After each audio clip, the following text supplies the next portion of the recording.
اللہ تبارک و تعالی نے دو صورتیں دوزخ کے اندر پیدا کی، ایک صورت شیر کی، دوسری صورت گرگ کی۔ یہ دونوں صورتیں قدرت الہی سے دوزخ سجین میں آ کر باہم جفت ہوئے۔ اس سے عزازیل پیدا ہوا، اس نے وہاں 1000 برس تک خدا تعالیٰ کو سجدہ کیا۔ پھر ہر طبقہ زمین پر 1000 سال عبادت کر کے زمین دنیا پر آیا۔ حق سبحانہ تعالیٰ نے اس کو 2 بازو زبرجد سبز کے عنایت کیے۔ تب وہاں سے اڑ کر آسمان اول پر گیا اور 1000 برس خدا تعالیٰ عز و جل کو سجدہ کیا۔ نام اس کا خاشع ہوا اور وہاں سے دوسرے آسمان پر گیا، پھر 1000 سال خدا تعالیٰ کو سجدہ کیا۔ وہاں کے رہنے والوں نے نام اس کا عابد رکھا۔ پھر تیسرے آسمان پر جا کر 1000 سال رب العالمین کی عبادت کی، وہاں نام صالح ہوا۔ چوتھے آسمان پر بھی 1000 سال عبادت کی، اس کو پکارا گیا، وہاں ولی۔ پھر 5ویں آسمان پر 1000 سال سجدہ کیا، نام اس کا عزازیل رکھا گیا۔ بعدہ اس کے 6ٹھے آسمان پر جا پہنچا، وہاں بھی 1000 سال عبادت کی۔ پھر 7ویں آسمان پر پہنچا، وہاں 1000 سال رب العالمین کو سجدہ کیا۔ حاصل کلام یہ ہے کہ کف دست کی برابر جگہ زمین و آسمان میں باقی نہ رہی کہ اس نے سر اپنا نہ جھکایا۔ بعدہ عرش معلیٰ پر جا کر 6000 برس تک اللہ تعالیٰ کی پرستش کر کے ایک مقام پر سر سجدے سے اٹھا کر جناب باری میں عرض کی کہ خدایا مجھے لوح محفوظ پر فضل و کرم سے اپنے اٹھا لے، دیکھوں اور عبادت تیری زیادہ کروں۔ جناب احدیت کا حکم ہوا، اٹھا لے۔ جب وہ لوح محفوظ پر گیا، نظر اس کی نوشتے پر جا پڑی۔ اس میں لکھا تھا کہ بندہ خدا 6 لاکھ برس تک اپنے خالق کی عبادت کرے گا اور ایک سجدہ خدا کا نہ کرے تو خدا تعالیٰ 6 لاکھ برس کی عبادت اس کی مٹا کر سب مخلوقات میں نام اس کا ابلیس و مردود مرحوم رکھے گا۔ عزازیل اس کو پڑھ کر وہیں 6 لاکھ برس تک کھڑا ہو کر رویا۔ جناب باری سے آواز آئی کہ اے عزازیل، جو بندہ میری اطاعت نہ کرے اور حکم بجا نہ لائے سزا اس کی کیا ہے؟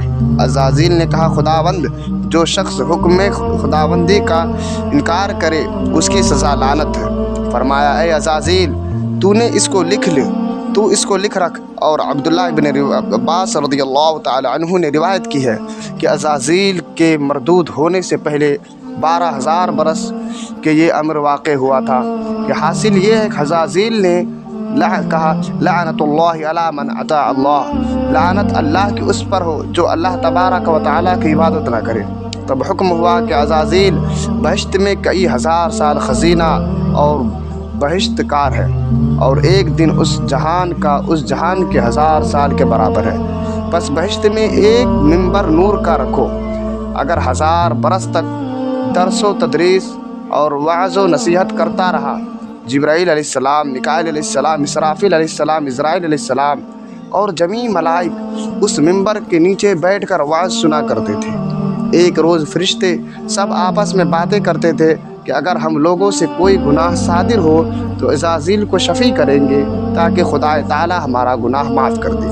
ایک روز نظر فرشتوں کی اس نوشتے پر لوح محفوظ کی جا پڑی، اسے دیکھ کر سب رونے اور سر پٹنے لگے۔ تب وہ کہنے لگا آج تم لوگوں کو کیا ہوا ہے جو روتے ہو اور سر کو دے مارتے ہو؟ انہوں نے کہا لوح محفوظ پر لکھا ہے کہ ہم میں سے ایک فرشتہ معزول اور مردود ہوگا۔ اس بات کو سن کر عزازیل کہنے لگا میں اللہ سے مانگتا ہوں کہ اسے وہ مجھے نصیب کرے۔ سب کوئی اس کی بات سن کر خاموش ہو رہے ہیں، اور ایک دن عزازیل نے جناب احدیت میں عرض کی کہ یا الہی، جنہوں نے پردہ زمین پر آپس میں کشت و خون و فساد برپا کیا ہے، مجھ کو انہی پر سپہ سالار کر کے بھیج تو جا کر ان سب کو مار ڈالوں۔ جناب احدیت نے قبول فرمایا، اللہ تبارک و تعالی نے قبول فرمایا تو عزازیل 4000 فرشتوں کو اپنے ساتھ لے کر زمین پر آیا۔ کسی کو قتل اور کسی کو کوہ قاف پر ایک پر ڈال کر روئے زمین کو مفسدوں سے پاک کیا۔ بعدہ درگاہ الہی سے خطاب آیا کہ اے ملائک، میں زمین پر ایک خلیفہ بناؤں گا۔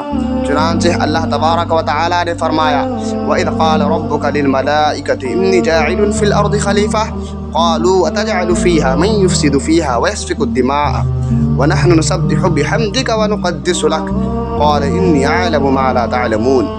اور جب